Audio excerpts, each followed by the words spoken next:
मुझे लगता है बात से आपको आपत्ति है वही चीज आप करने लगे ना, कंपैरिजन आप ही करने लगे, आप ही बताने लगे कि जंतर मंतर पर क्या हुआ था और रांची में क्या हुआ था। मेरे कहने का मतलब तो सीधा है कि लाठी चाहे जंतर मंतर पर पड़े, लाठी चाहे रांची पर पड़े, सुनील साजन जी, लाठी लाठी होती है। छात्र अपनी हक की बात करें, उनकी पिटाई हो, उन्हें रात के अंधेरे में मारा जाए या दिन के उजाले में मारा जाए, यह गलत है, चाहे रांची हो चाहे जंतर मंतर हो। मेरा प्रश्न आपसे यह है कि जो चक्रव्यूह आप लोगों ने रचा था सरकार को संसद में घेरने के लिए, उस चक्रव्यूह में कहीं खुद तो नहीं फंस गए आप? या जो गड्ढा आपने सरकार के लिए खोदा था उसमें खुद तो नहीं फिसल रहे हैं आप? नहीं, देखिए, हम लोग सरकार के लिए गड्ढा नहीं खोदते, किसी के लिए गड्ढा नहीं खोदते। यहां तक कि अगर इस देश को गड्ढे में किसी ने बदला है तो बीजेपी ने बदला है। इनकी सड़कें देख लीजिए, एक्सप्रेसवे देख लीजिए, इनकी कोई योजनाएं देख लीजिए, इनके कोई वादे देख लीजिए, सब गड्ढे में, पूरा देश गड्ढे में। हम आप भी गड्ढे में हैं प्राची जी। हमको आपको लगता है कि टीवी पर बैठकर हम लोग बात कर रहे हैं तो थोड़ा बेहतर है, नहीं।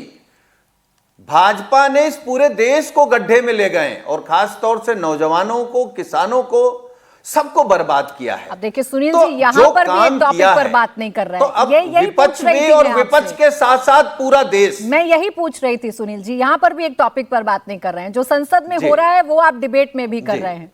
आपने सरकार को घेरा कि आप शिक्षा मंत्री का इस्तीफा लो, इस्तीफा लो, इस्तीफा लो। धर्मेंद्र प्रधान का इस्तीफा हो गया, एक नई मांग शुरू हुई, गृह मंत्री जवाब दो, जवाब दो। अब जब कल से सरकार कह रही है कि गृह मंत्री जवाब देने को तैयार हैं, तो आप कह रहे आज क्यों दे रहे हैं, कल क्यों नहीं दिया था? फिर आप कह रहे नहीं, हाँ ना में जवाब देना होगा, नहीं पॉलिटिकल भाषण नहीं होगा। तो ये तो आप गोल पोस्ट बदल रहे हैं ना, आप तय नहीं कर पा रहे कि सरकार को किस मुद्दे पर घेरना है। देखिए, नहीं, देखिए प्राची जी, सही सवाल आपने किया।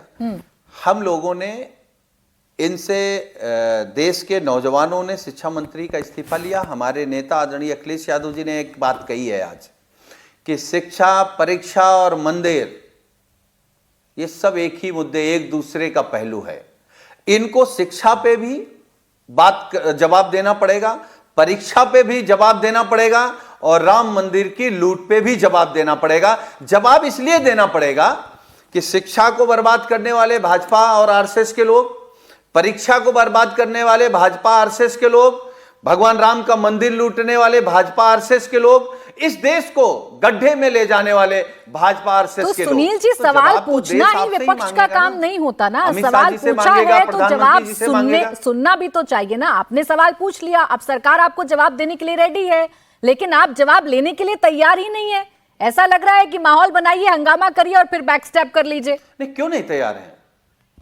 नहीं, हम बिल्कुल तैयार हैं, सच सुनने को तैयार हैं। प्राची जी, अब भारतीय जनता पार्टी का झूठ ये देश बर्दाश्त नहीं करेगा, नहीं करेगा। अब देश झूठ नहीं सुनना चाहता, अब देश जुमले नहीं सुनना चाहता, देश आश्वासन नहीं सुनना चाहता है। देश चाहता है कि आपको इतना प्यार दिया है भारतीय जनता पार्टी को, प्रधानमंत्री जी को, तो आपने उसके बदले में क्या दिया है? अब सुनील जी, यही तो बात है ना, आप पहले से डिसाइड करके बैठे हैं कि सरकार क्या बताएगी और सरकार क्या नहीं बताएगी। ऐसा लग रहा है कि अमित शाह क्या बोलने वाले हैं या बीजेपी की रणनीति क्या है, ये ज्यादा अच्छे से पता है आपको, बजाय इसकी कि सरकार को कैसे घेरना है। खैर, के शर्मा जी इस बात पर जवाब देते हैं जो सुनील सिंह यादव कह रहे हैं। प्राची जी, पूरे देश को पता हो गया कि भाजपा जब बोलेगी तो झूठ ही बोलेगी। अरे तो इसलिए हम लोग अनुमान लगा रहे हैं कि ये झूठ ही बोलने आ रहे हैं। सुनील जी, अगर झूठ बोलेंगे तो भी एक्सपोज होंगे, बिल्कुल सुनेंगे, पूरा देश सुनेगा। झूठ बोलेंगे तब भी एक्सपोज होंगे, सच बोलेंगे तब भी आपकी बात रखी जाएगी। तो आप कम से कम बोलने तो दें। अभी भी हंगामा हो रहा है, आज भी लोकसभा में हंगामा हुआ, आज भी 3 मिनट में कार्रवाई स्थगित हो गई। चर्चा का मौका देंगे तब तो चर्चा होगी। रही बात आपके सवालों की, के शर्मा जी, ऐसा लग रहा है कि जिस मुसीबत में आप लोग फंसे थे, उस मुसीबत से निकलने के लिए झारखंड में आपको संजीवनी नजर आ रही। नहीं, मैं अभी बस ये इतना आपके सामने एक वीडियो प्ले कर देता हूँ। शायद सुनील साजन जी को उसका ज्ञान नहीं है और आपके करोड़ों दर्शक समझ जाएंगे कि यहाँ झूठ कौन बोल रहा है। ये वीडियो है कल रात का और ये सुनिए। विधानसभा की सारी लाइटें बंद कर दी गई और उसके बाद लाठी बरसाई गई ताकि हम लोग कवर न कर पाए, कोई वीडियो न बना पाए। और इस तरह से मारा गया है कि हम लोग, लड़का तो है नहीं कि कपड़ा खोल के दिखा सकते हैं। जिस तरह से वहाँ पे लड़कियों का द्रौपदी का क्षीर हरण बोला जाता है ना, उस तरह से लड़कियों के साथ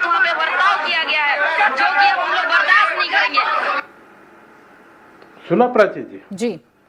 ये कल रात को जो विधानसभा तक वहां के जो छात्र पहुंचे थे, उनके साथ रात को लाइट ऑफ करके पुलिस ने शिबू उनकी झारखंड सरकार की, उसने जिस तरह मारा है, वो लड़की अपना बयान कर रही है कि हम लड़के तो हैं नहीं कि हम कपड़े जो उतार के सुना सकें, दिखा सकें, लेकिन हमें किस तरह पीटा गया है।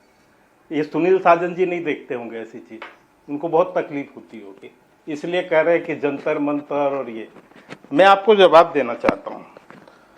अभी इन्होंने बहुत सी बात कही है यहाँ पर, मैं बस संक्षिप्त रूप में 2-3 जवाब देता हूँ। आपने कहा हम सदन पे, बिल्कुल अमित भाई साहब सदन पे जवाब देना चाहते हैं, और सदन में यदि इनको ज्ञान हो सुनील साजन को, तो कोई भी चीज झूठी नहीं बोली जा सकती।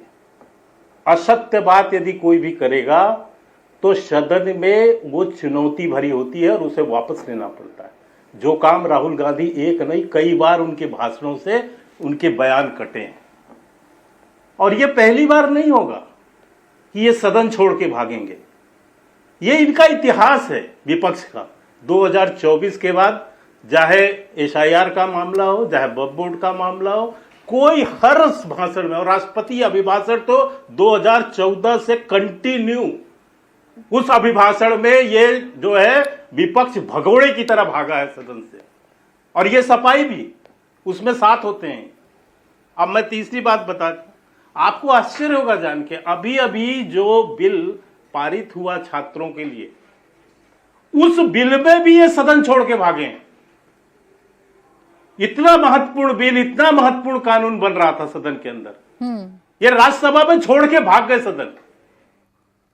तो ये इनकी वास्तविकता है कि ये सत्य सुन नहीं सकते, और सत्य को इनको बताना ही पड़ेगा। इसलिए अभी ये बहुत बड़ी बड़ी बातें सुनील साजन यहां कर रहे हैं, और इनको मैं ये भी वीडियो दिखा सकता हूं, आपका समझ आएगा। अभी पैलेट गन कर रहे हैं ना रांची में, कल पैलेट गन भी लेके चले हैं लोग।